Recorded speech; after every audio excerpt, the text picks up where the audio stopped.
Hey, this is Ryan of Happy Healthy Vegan, and this has been an ongoing story. Hopefully you saw my first video back in mid-April where I showed how a large pork slaughterhouse facility in South Dakota was forced to close because too many of its workers were coming down with COVID-19. Well, Smithfield Food, a giant in food processing and processing animals, was forced to close down a pig slaughterhouse after nearly 300 of its 730 employees tested positive for COVID-19. And the closure of just this one pig slaughterhouse should have ripples throughout the whole food supply chain because this one slaughterhouse supplies about 5% of our nation's pork. And since making that video 2 weeks ago, the spread of COVID-19 amongst workers in slaughterhouses and meat processing plants has gotten even worse. Almost 900 workers at a Tyson Foods plant in Indiana have tested positive for coronavirus. That's about 40% of its workforce. So not surprisingly, this Tyson plant, along with several other Tyson plants, along with many other slaughterhouses around the country who are experiencing similar problems with COVID-19 amongst their workers, they have decided to close down operations. The slaughterhouses have shut down. Unfortunately, President Trump signed an emergency order commanding slaughterhouses and meat processing facilities to remain open despite these widespread outbreaks of coronavirus amongst their workers.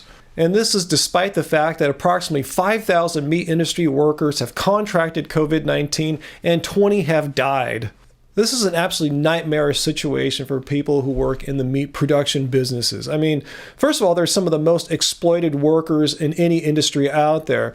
Reports have shown that these workers are discouraged from calling in sick. They don't get any kind of paid leave. In fact, they even need to report to work when displaying symptoms of illness, else they risk losing their job. Once they're there working ill, it's virtually impossible amongst workers on the production lines there to maintain any type of social distancing of 6 feet. They work essentially shoulder to shoulder. So unfortunately, more and more of these meat processing workers will continue to contract coronavirus as they continue working in these conditions which have led to where they're at right now, with some plants having as much as 50% of their workforce infected. And it doesn't stop at the factory. These factory workers leave, they go home and can spread it amongst people they live with, family members, older family members, and these workers also will spread it amongst the community that they live in. So essentially, our president has proclaimed that those who work in slaughterhouses to be essential workers because our president fears that there will be meat shortages that people in our country will face, which would cause society to collapse. First of all, I want to point out that this executive order does nothing to prevent the continued shipments of meat produced in the United States overseas to China. So essentially, there's no guarantee that this executive order will prevent meat shortages in the United States. But even more importantly, I want to point out that by Trump declaring meat processing workers to be essential workers, he's essentially declaring meat as essential, which I argue here is completely untrue. Meat is most definitely not essential, despite what most non-vegans and non-vegetarians may believe. Just let me say it here in case you've never heard this before. You do not need to eat meat or dairy or eggs or any other animal product to be alive, to be thriving, and to be healthy. And that's just not my opinion. It's the opinion after reviewing all the available scientific evidence, the opinion of the Academy of Nutrition and Dietetics, which is the largest group of health professionals in the world, and they say very clearly that vegan diets are healthful and nutritionally adequate for people in all stages of life. So despite what many people may have been led to believe for most of their lives, you don't need to eat meat to get protein.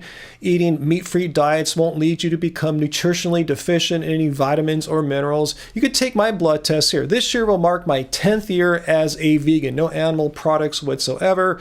And I've got my blood tested essentially every 12 to 18 months throughout this time, and I've shared them with you guys here on YouTube, full transparency. And here's my latest one. You can stop and pause it, have a look at any part of it that you like. I am deficient in nothing. In fact, I have absolutely stellar blood test results for a person of my age of 52.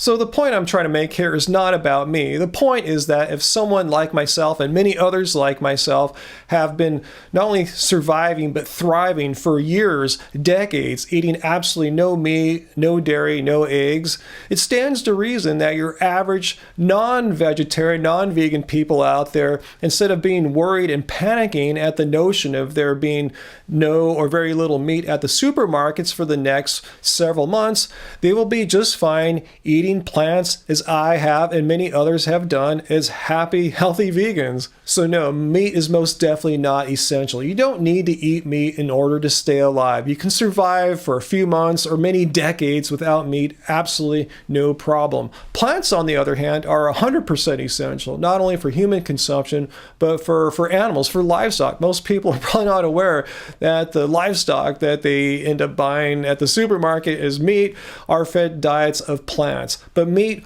100% not essential. And for our president to declare meat as essential, he's needlessly putting the lives and the health of these meat processing plant workers at risk, and also endangering those who live in the nearby communities to these meat processing facilities. So I know for most of us, it's a lot harder right now to find the foods that we're used to eating. Supermarkets are out of a lot of things. So I encourage people who are used to eating meat to eat way less meat now, particularly now that there's going to be a lot less meat at the supermarkets. And do you really want to put the lives of these meat processing facilities at danger, risk them just so you can eat meat when you absolutely do not have to? And there's many other benefits of not eating meat that I didn't really even have a chance to talk about in this video. The many health benefits of not eating meat. My favorite side effect of plant-based diets: helping to prevent 15 out of our 16 top killers.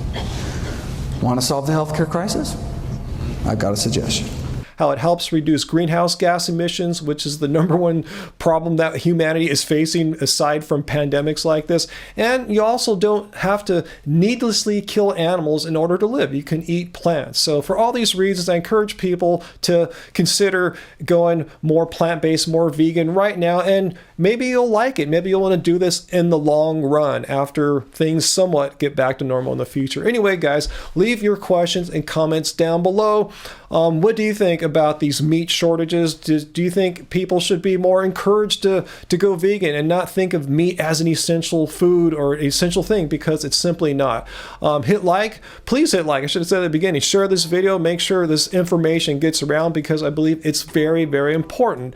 And in the comments, I didn't want to make this a political video, but I had to refer to the president because he's the one that made the executive order. So anyway, leave your comments down below, share the video, hit like, and I want to mention too that we're leaving our ebook for Keep It Carb Baby. We're going to leave it at half price, $6.50 for the duration of this pandemic. I don't care if it's going to be 2 months or 2 years. We're going to keep it at half price because I want people to have easy access to easy to make recipes, healthy, whole food, plant-based recipes, so they can do what I've been talking about here in this video, eating healthy, plant-based foods, cruelty-free foods. So like, share this video. Until next time, guys, let's keep it vegan.